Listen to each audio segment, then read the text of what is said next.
Welcome everybody to another video, Vinyl Addict. This is Chili, and today is a then and now video. I take an artist's debut album and I pit it against their latest release. So today I have this Sting's 1985's The Dream of the Blue Turtles and Sting The Bridge from last year, 2021. Now before I get into this, please don't forget to hit the like button, comment, share on this video, and if you still haven't, please subscribe. Now that that is out of the way, let's start with 1985's The Dream of the Blue Turtles. Now this is Sting's album, his debut after his departure from the Police. They were selling out stadiums, they were at the top of their game, they had this album Synchronicity, which has spawned so many singles, and they just decided to call it quits while they were on top.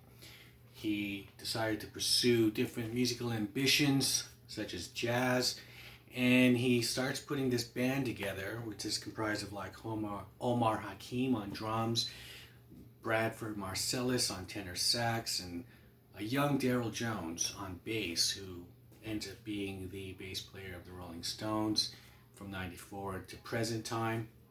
And this band just kind of revamps old Police songs and such as Shadows in the Rain, which is on this album, which is from the Zenyatta Mondatta album.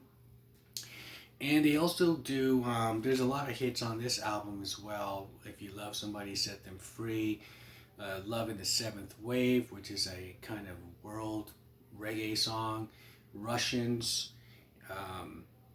Moon Over Bourbon Street, which is a cool song that's based on the Interview with a Vampire book by Anne Rice, and Fortress Around Your Heart, which was another single.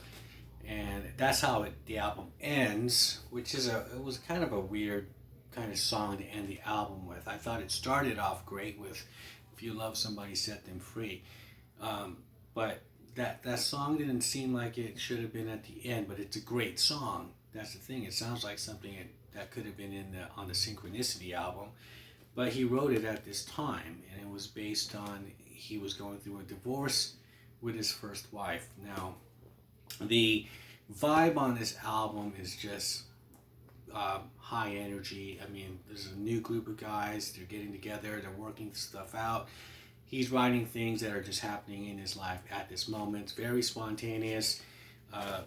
The name of the album is from his journals. He used to keep a journal of his dreams, of his subconscious dreams. So if he would wake up and if things were kind of spotty and he just had a few things that kind of like went through his mind that he remembers, he just write it down.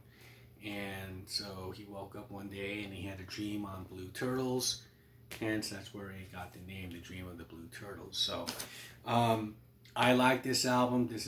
I mean, I used to listen to this front to back all the time. It was great when it came out. And the second album after this, Nothing Like the Sun.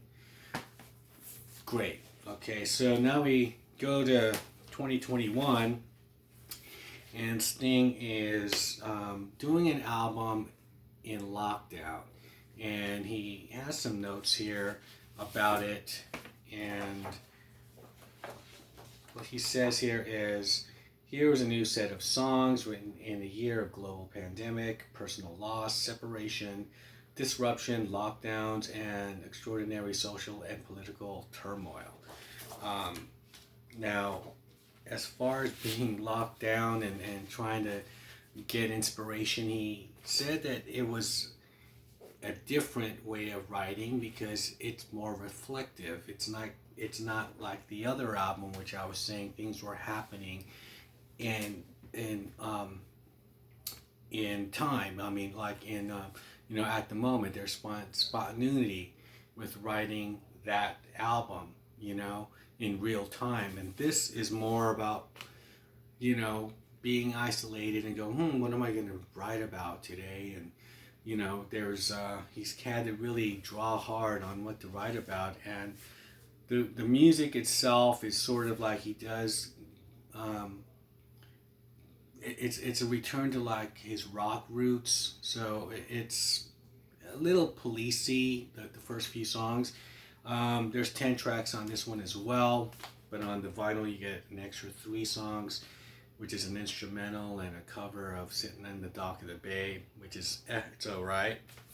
But for the most part, I thought just the energy of this album kind of lacked. And I don't know if a lot of it seemed forced, but compared to the then of The Dream of the Blue Turtles, I'll have to take this one. This is by far a great album from beginning to end. Hopefully now that we're not in lockdowns and whatnot, maybe Sting could, rekindle and, the spark of just being in the moment and writing a great album, like this one. So that's my video today. Don't forget to hit the like button again and comment below what are your thoughts on The Dream of the Blue Turtles, and if you've heard the bridge, and do you think that album lacked kind of like a good vibe or any kind of energy, or was it just kind of sterile? And with that, I'll see you guys on the next video. Bye.